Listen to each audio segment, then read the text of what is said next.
This week, Conflict Zone is outside Paris at the headquarters of the far-right National Front Party. And my guest is one of its longest-standing members, MEPs, Bruno Gollnisch. He and his colleagues are busy celebrating the rise of Trump and the fall of the Italian government, hoping they can ride that populist wave all the way to the presidential elections here in France next year. But what kind of party is the National Front?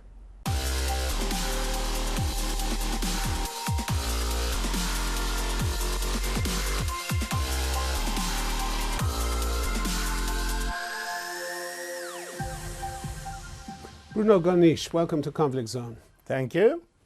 Let's talk about the election of Donald Trump. Yes. You spread a lot about it. You were almost as excited as the white supremacists and the Ku Klux Klan in America about it.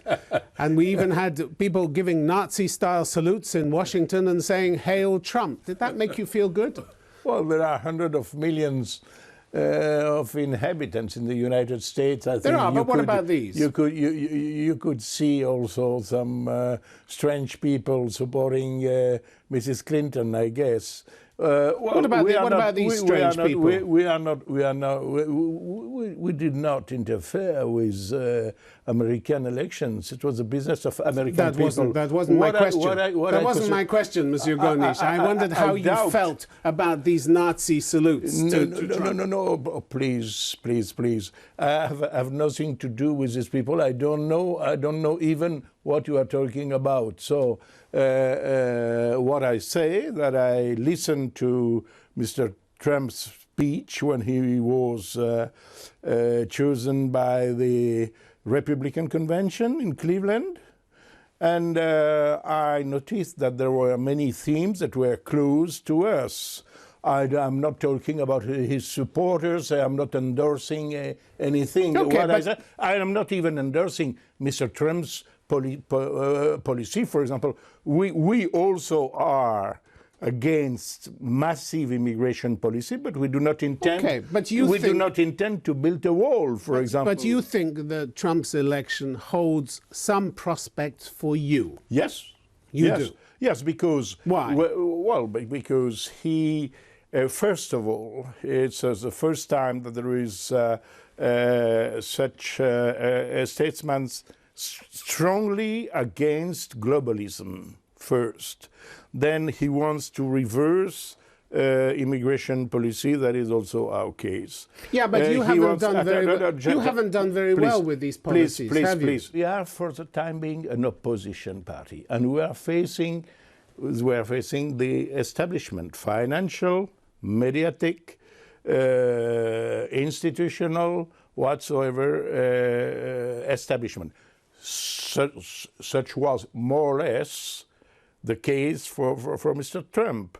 Then he's against, he said that he was against free trade treaties, including this famous TAFTA, transatlantic treaty. We were opposing this treaty. Okay. We are in the minority in the European Parliament. Last December, your party got 27% in the regional elections, but you failed to win control of a single region.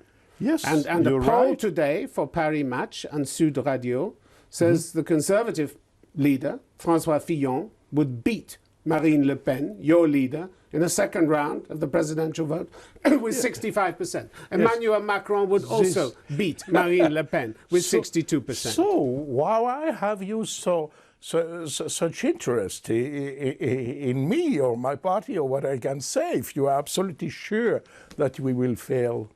Have I got the wrong idea? Are you doing better than the polls suggest? Yes. Really? It happened a lot of times. Well, you know, in democracy, this is not the polls who decide, it's the people.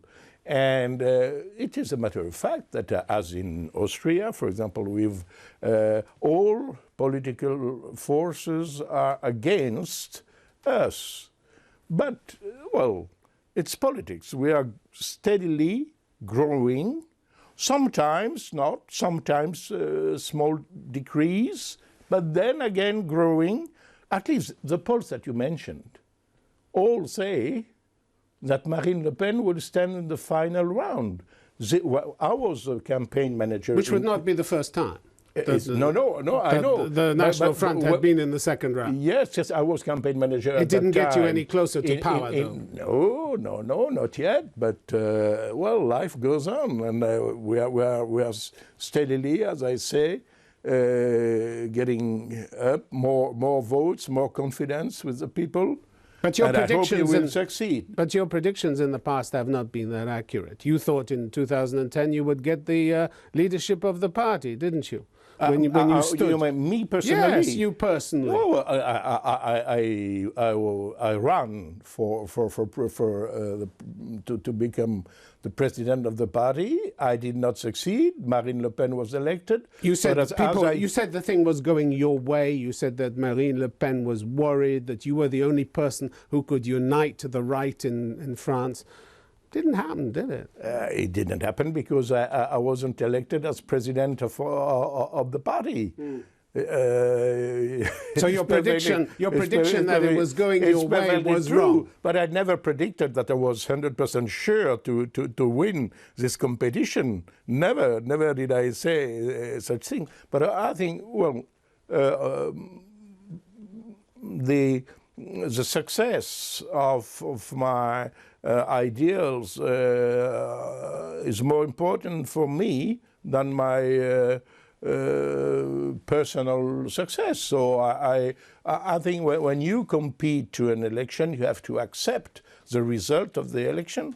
I was a competitor to Marine Le Pen. Marine Le Pen won.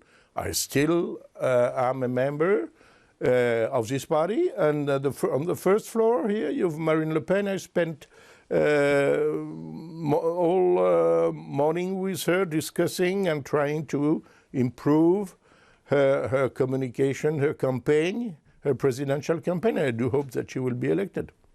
You, as I said, your celebrations have placed you alongside a lot of far-right groups and dictatorial leaders around the world. You said you didn't know. Did I?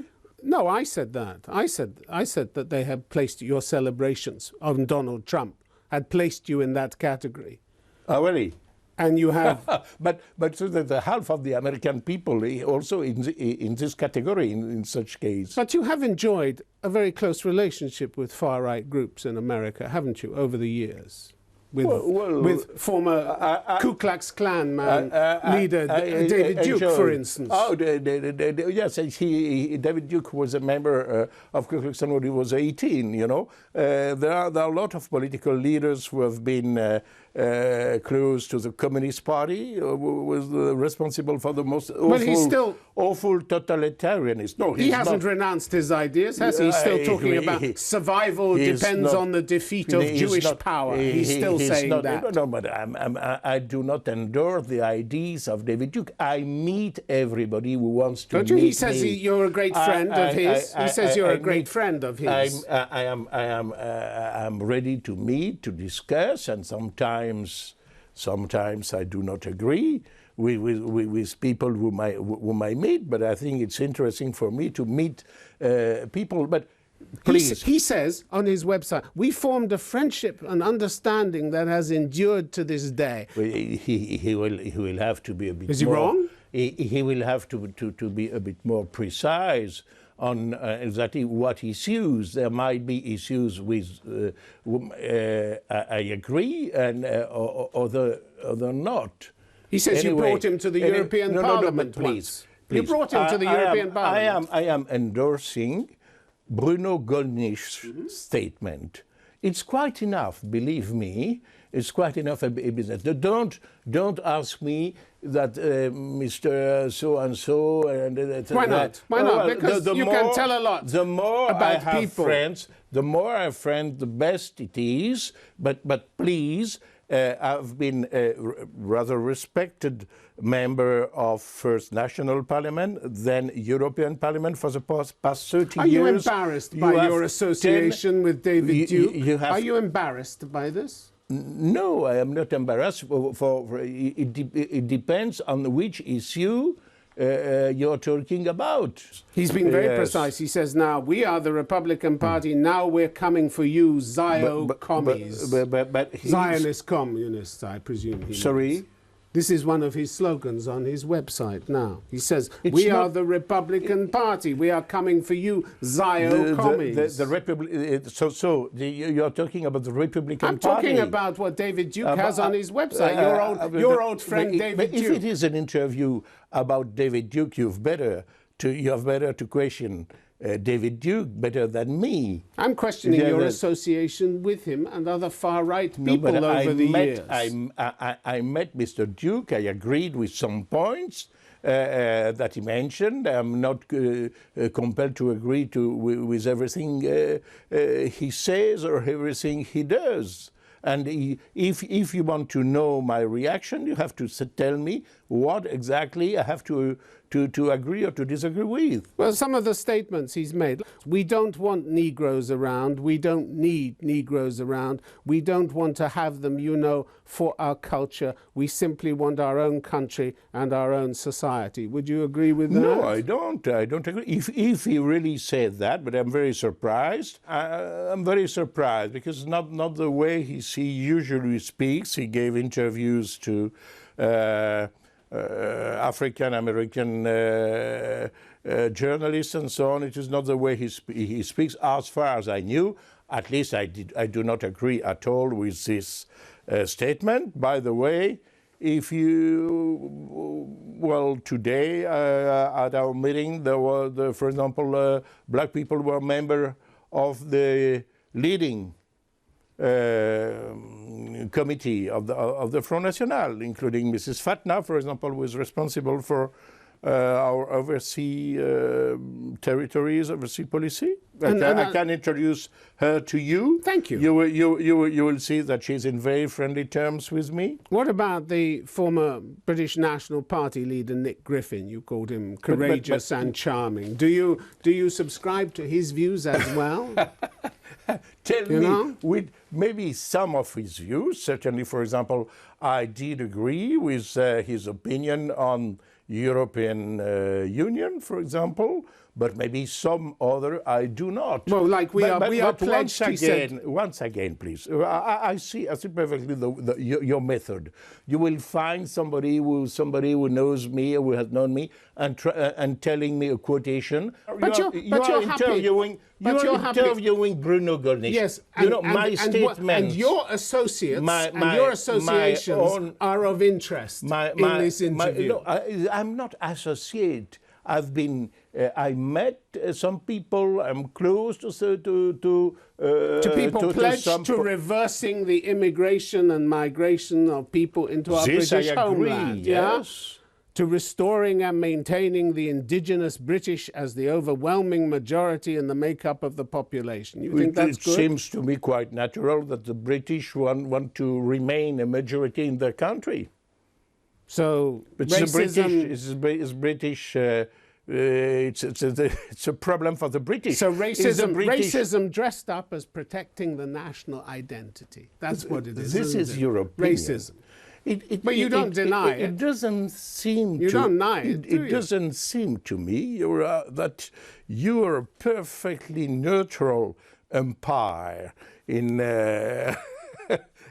In this debate. Well, this is the British responsibility. If the British people wants to have borders open, to welcome all people and to become a minority in their own country, it's their own business. I know that it is not Mr. Griffin's view, and I can understand his opinion, and even sharing his opinion. If I were British, I would be in favor of reversing massive immigration policy, as I am in France. Okay. In 2000, Nick Griffin said, once we're in a position where we control the British broadcasting media, then perhaps one day the British people might change their mind and say, yes, every last one must go. But if you hold that out as your sole aim to start with, you're not going to get anywhere. So instead of talking about racial purity, we talk about identity. That's the trick, isn't it? To talk about identity, but everybody knows it means racial purity, racism, isn't it? You're piling up quotations. I don't know if this I told you already. And as accurate. You look a very intelligent person, I'm sure that you understood what I said. I said that Bruno Gollnisch's statements in Parliament, public statements, it covers maybe more, I think, than 50,000 pages. So find an awful quotation, ask me if what is my opinion.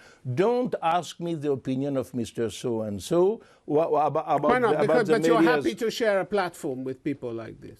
You're happy to share a platform with Mr. Nick Griffin. Mr. Griffin, You're happy to share I knew, I will tell you. people. I will tell you, yes. He's a very nice, he's a very courageous man, yes, certainly. He was, when I met him, he was elected. He was a member of parliament. I'm not I have no right to judge the people who elected him. And he shared a lot of views about this Euro-Globalism that is destroying our identities, destroying our freedom, destroying European traditions, destroying our prosperity, so that was enough for me. But that these was enough contacts, for me. these contacts that you've had, said, Mr. Gollnisch, these contacts that yes. you've had were too much for Marine Le Pen, weren't they? Because in 2010 she said you were reaching out to provocateurs and anachronistic groups who will lead the National Front into an endless tunnel of demonization. So she didn't think a lot of your contacts either, did she? Yes, but so you will have to interview Marine Le Pen, and this. Did you take her criticism seriously? We sometimes. Did you take this seriously? This criticism? I take very seriously this criticism, but she was talking about skinheads and people like that who were disturbing our peaceful demonstrations, and obviously. The TV channels were very interesting in this kind of people, much more than in our than they were interested in our in political issues that we raised, and we raised it rightfully because today there are more and more people in France who think that, as Mr. Fabius, a former socialist prime minister, said, finally, that le Front National pose les bonnes questions. The Front National raises the good questions. Obviously, Mr. Fabius didn't say that we also bring the right answers. Are you still angry that Jean-Marie Le Pen, the founder of the party, was expelled last year? Are you still angry? I did disagree with that, yes. You called it incredible ingratitude. Since when is politics about gratitude? It's about winning, isn't it? And clearly he couldn't win. Yes, but so he had to go. Yes, but I think that efficiency is not my only criteria in action. I think that also friendship, how to say, faithfulness, can you say that in English? Is it correct? Yes, is also very important. And I did think that Jean-Marie Le Pen's statement was not at all outrageous nor scandalous at that time. And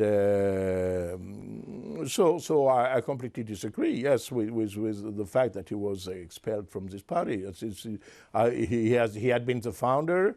He had been a very courageous He was person. prosecuted for approving of wartime collaborators. He was also prosecuted for what he had said about the Holocaust. That didn't change your view of him at all? No, not at all. No, you know, in France now there is not very much freedom of speech or expression. When you say something that is politically non-correct, you are prosecuted. Well, but you're very careful about what you say now, aren't you? He was prosecuted 300 times. He won 250 and he lost 50. That was, yes, what was one of the way the establishment tried to refrain his action and progress of our party. Look, talk about the I have progress. absolutely no respect with this kind of judgment. If you ask me, let's talk about the respect for your party, respect for its policies. Marine Le Pen says you want to pacify international relations, notably with Russia. You're an admirer of Russia, aren't you? You're an admirer of President Putin. Well, there are. You've taken money from Russian banks. One question after another, please. We are trying to get loans from French banks. Strangely enough, isn't it strange for a very serious party that has always repaid what he borrowed, which was not the case of the other parties, and who, contrary to Mr. Sarkozy, kept expenses within the limits. We do not find any loan in France. Isn't it strange? Well, perhaps, Monsieur Gollnisch, it's not strange. It's not strange because there are 4 cases opened, 4 inquiries, judicial inquiries, into your party at the moment, suggesting misuse of funds, fraud, etc. So perhaps it's not strange that you can't get a loan when you have these accusations hanging over you. Perhaps you shouldn't be surprised. Other parties were not. It was not suggestions. It was condemnations. The Socialist Party has been condemned. The Conservative, the so-called Republicans also have been condemned many times. We have never been. We so all these charges are innocent. Nonsense? Yes. They're all nonsense? Yes. You're perfect in every way? Yes. Absolutely perfect. Yes. That's why we Gosh, that would be a first in politics, wouldn't it? That's why we're gaining confidence in the people, but not from the bankers. So if you want to loan the money that we are in need for the presidential campaign, we will have a contract, we will pay an interest. We don't ask for a gift from you. But if it is a bank from other countries, we are compelled to look to foreign banks anyway. And you're happy to have Russia, about Russia. You're happy to have Russia. A pan-European Union with Russia as a member of it. Much this is one of your policies. We would be happy to have a cooperation with Russia, not the kind of a Eurocratic, Euro-Globalistic superstate that they are building now in Brussels, where I was yesterday. But yes, cooperation with Russia, why not? You prefer the Russian state where many of Putin's political opponents in London get killed, where some 50 journalists have been killed since the early 90s, where there's no effective political opposition anymore, where they trample international borders? That's the kind of country you like these days. It's very interesting what you say. It's exactly like the majority in the European Parliament. You know, when I was fighting Why don't you answer the question? I answer the question. When I was fighting peacefully against communism, I never heard the slightest criticism against Soviet Union, against communist dictatorship, against the policy of the KGB. Never from the liberal. You don't mind any of these things at all. You don't mind any of these things at all. You're happy to. I don't say that everything. A tough leader in President. No, Putin. it's not. This is what you like. Authoritarian leadership. This is what you want. No, it is not the problem. I will tell you because. What you want for France, isn't it? I will tell you because I want cooperation with Russia. First of all, because it is our on their terms. It is because on their terms. Because it is our national interest first. Okay, that is the first reason. Then because we will get more independence toward the, for example, Anglo-Saxon world and or Washington government's policy. Second. Third, because we think that it's perfectly unfair when Russia withdrew from all Eastern Europe that was dominated at the time of communism. Withdrew? Poland, everyone ran for the exits. Poland, they didn't withdraw. Poland, the Warsaw Pact collapsed. Poland, yes, collapsed. Have you forgotten the history? Yes. You've forgotten the history. It withdraw. collapse. It collapsed because everybody ran for the exits. Mr. Yes, Gollnisch, as fast as possible. It collapsed because people like me dare to criticize communism. People like Solzhenitsyn told the truth. Okay. I know you think of yourself. At this time, all the medias, all the journalists, all the scholar world were in favor of communism at that time, including in our country. Now that the Warsaw Pact was destroyed, as you said, that Russia withdrew from Eastern Germany, that Russia even withdrew from former parts of the Tsarist empire. So the West is the evil empire now, is it? We are extending NATO, which is obviously aggressive and stupid against them. So I do not say that Putin is perfect. I say that cooperation with Russia is in French interest. I am a French politician. I support French and defend French interests. Bruno Gollnisch, good to have you on Conflict Zone. Thank you. You're welcome.